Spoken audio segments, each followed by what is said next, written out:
دوستو اسکرین پر نظر آنے والی یہ وہی مشہور عمارت ہے کہ جو سعودی عربیہ کے شہر مکہ میں موجود ہے اور جس کو مسلمانوں میں بہت زیادہ پوتر یعنی کہ مقدس مانا جاتا ہے۔ یہ عمارت پوری دنیا کے مسلمانوں کا قبلہ بھی ہے، یعنی دنیا بھر کے مسلمان اب وہ چاہیں کسی بھی کونے میں رہتے ہوں، جب بھی خدا کی عبادت کرتے ہیں، نماز ادا کرتے ہیں تو اسی کعبے کی طرف منہ کر کے ہی نماز ادا کرتے ہیں۔ ساتھ ہی اگر کسی مسلمان کی مالی حیثیت ٹھیک ہے اور اتنا مال اس کے پاس ہے کہ جتنا بتایا گیا ہے، تو زندگی میں ایک بار مکہ جا کر اس کعبے کا حج کرنا بھی فرض ہو جاتا ہے۔ یہی وجہ ہے کہ ہر سال لاکھوں کی تعداد میں ہم دیکھتے ہیں کہ دنیا بھر کے مسلمان مکہ پہنچتے ہیں اور یہاں پر جا کر حج کرتے ہیں۔ مگر دوستو اتہاس بتاتا ہے کہ اتنا زیادہ پوتر اور اتنی زیادہ مقدس ہونے کے باوجود بھی یہ عمارت بھی اتہاس میں ہونے والے خطرناک حملوں اور حادثوں سے نہ بچ سکی تھی۔ دنیا کے دوسرے علاقوں کی طرح، دوسری جگہوں کی طرح، دوسرے شہروں اور دوسری عمارتوں کی طرح اس عمارت کو بھی وقت وقت پر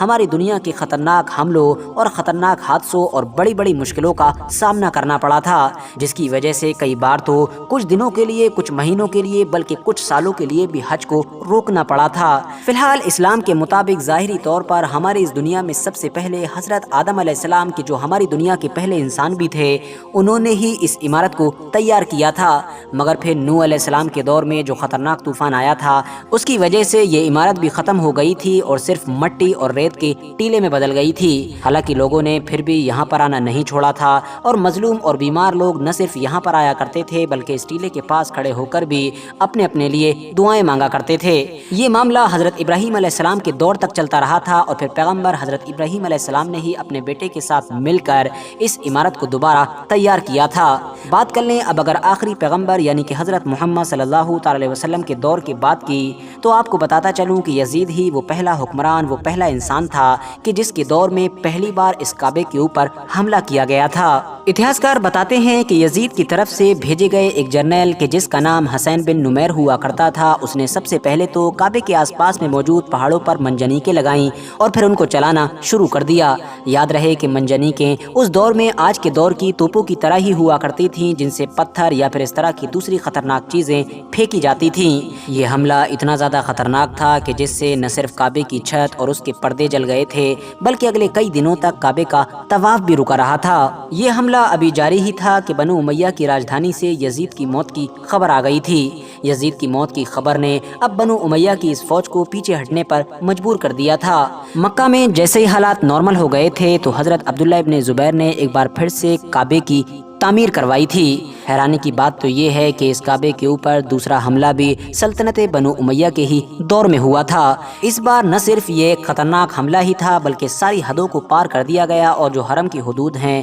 ان کے اندر بھی بے تحاشا خون خرابہ کیا گیا اور لوگوں کو قتل کیا گیا تھا۔ دراصل یہ بات ہے 72 ہجری کی کہ جب سلطنت بنو امیہ پر عبد الملک ابن مروان نام کا انسان حاکم ہوا کرتا تھا۔ اس دور میں حجاز کے علاقے پر یعنی وہ علاقہ کہ جہاں پر مکہ، مدینہ اور اس جیسے شہر موجود ہیں، حضرت عبداللہ ابن زبیر کی حکومت ہوا کرتی تھی، جن کو سلطنت بنو امیہ والے بالکل بھی پسند نہیں کیا کرتے تھے۔ ایسے ہی حالات میں حجاج بن یوسف نام کے ایک مشہور ظالم اور خطرناک انسان کی لیڈرشپ میں بنو امیہ کی ایک بڑی فوج نے مکہ شہر کے اوپر حملہ کیا۔ یاد رہے کہ پہلے تو انہوں نے رمضان کے مہینے میں ہی مکہ شہر کا گھیراؤ کیا تھا اور اس کے بعد لگاتار اپنی منجنیقوں کی مدد سے گولہ باری شروع کر دی۔ یہ گولے بازی دنوں کے ساتھ تیز ہوتی چلی گئی اور پھر ایک دن وہ آیا کہ جب پتھر کا ایک بڑا گولہ سیدھا جا کر کعبے کی چھت پر گرا، جس کی وجہ سے کعبے کی چھت پوری طرح سے گر گئی تھی۔ جس دن بڑے دھماکے کے ساتھ کعبے کی چھت گر گئی تھی، اسی دن مکہ شہر اور اس کے آس پاس کے لگ بھگ سارے ہی علاقے میں موسم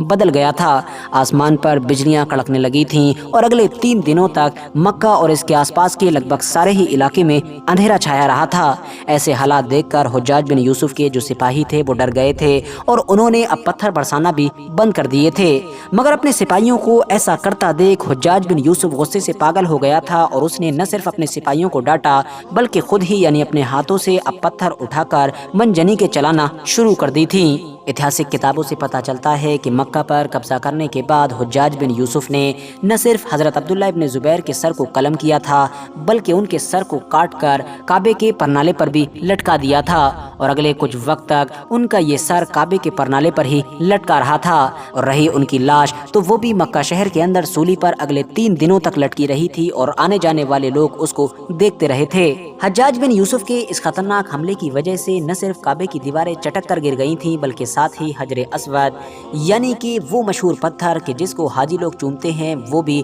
3 टुकड़ों में बट गया था। लोग ये सब देखकर अकीदत की वजह से इसकी दीवार के टुकड़ों और पत्थर के टुकड़ों को अपने अपने घरों पर ले गए थे, जिसको बाद में मंगवा कर एक बार फिर से काबे की सही तरीके से मरम्मत की गई थी। इस हादसे के लगभग 250 साल के बाद यानी कि 10वीं सदी में 930 ईस्वी के करीब करामतियंस नाम का जो एक मशहूर ग्रुप पैदा हुआ था और जिसका इलाका यानी जिसकी हुकूमत बहरीन और इस जैसे इलाकों में हुआ करती थी, उसके ही एक जालिम हुक्मरान यानी कि अबू ताहिर सुलेमानी ने भी मक्का के ऊपर हमला किया था। ये हमला बहुत ही ज़्यादा खतरनाक था और इतिहासकार बताते हैं कि इस हमले में मक्का और इसके आसपास के इलाकों में लगभग 30,000 लोगों को देखते ही देखते कत्ल कर दिया गया था और इन 30,000 में से सैकड़ों वो लोग भी शामिल थे कि जो उस वक्त दरअसल काबे का तवाफ कर रहे थे। बदकिस्मती की बात ये थी कि इन लोगों ने यहीं पर ही बस नहीं की, इन्होंने मक्का शहर और काबे को तो नुकसान पहुंचाया ही साथ वो मशहूर पत्थर के जिसको हजर अस्वद के नाम से जाना जाता है उसको भी अपने साथ अपने इलाके यानी कि बहरीन ले गए थे।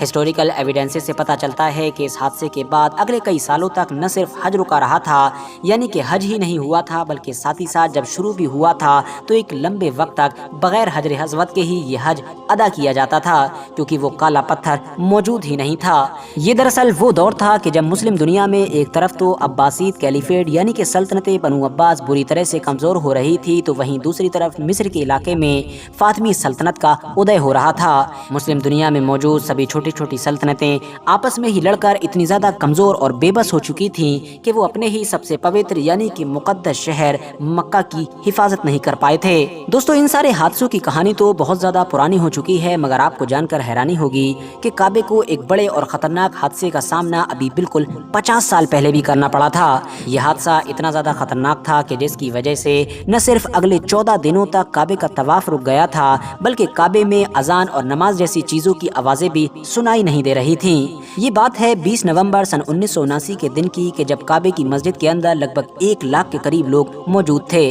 फजर की नमाज खत्म हुई और जैसे ही इमाम साहब ने सलाम फेरा, फौरन ही कुछ लोगों ने इमाम साहब को घेरे में ले लिया। ये दरअसल 400 लोगों का एक बड़ा गैंग था कि जिसने पूरी प्लानिंग के साथ ये हमला किया था। इन लोगों ने सबसे पहले मस्जिद हरम के सारे दरवाजों को बंद किया और इमाम साहब के साथ साथ हजारों लाखों लोगों को भी अपना बंदी बना लिया। इसके बाद कुछ लोगों ने लाउड स्पीकर को अपने कंट्रोल में लिया और उनमें से एक इंसान के जो इनका लीडर था उसने ये ऐलान भी कर दिया कि दरअसल मैं ही इमाम मेहदी हूँ, कि जिसका तुम लोग एक लंबे वक्त से इंतजार कर रहे थे। इमाम मेहदी होने का दावा करते ही इन लोगों ने बंदी बनाए गए लोगों से जबरदस्ती बैत लेना भी शुरू कर दी थी। इस खबर ने न सिर्फ सऊदी हुकूमत के बल्कि पूरी दुनिया के ही होश उड़ा दिए थे। बाद में सऊदी हुकूमत ने फ्रांस और पाकिस्तानी आर्मी की मदद ली थी, जिसके बाद इन लोगों को कंट्रोल किया जा सका था, मगर हाँ, ये कंट्रोल इतना ज्यादा आसान नहीं था। इस लड़ाई में जहाँ एक तरफ अंदर मौजूद गैंग के लगभग 75 लोग मारे गए थे, तो वहीं दूसरी तरफ आर्मी को भी अपने 60 लोगों को खोना पड़ा था। हालांकि दोस्तों, मैं आप लोगों की नॉलेज के लिए बताता चलूं कि हज्जाज बिन यूसुफ यानी जिसने काबे के ऊपर हमला किया था,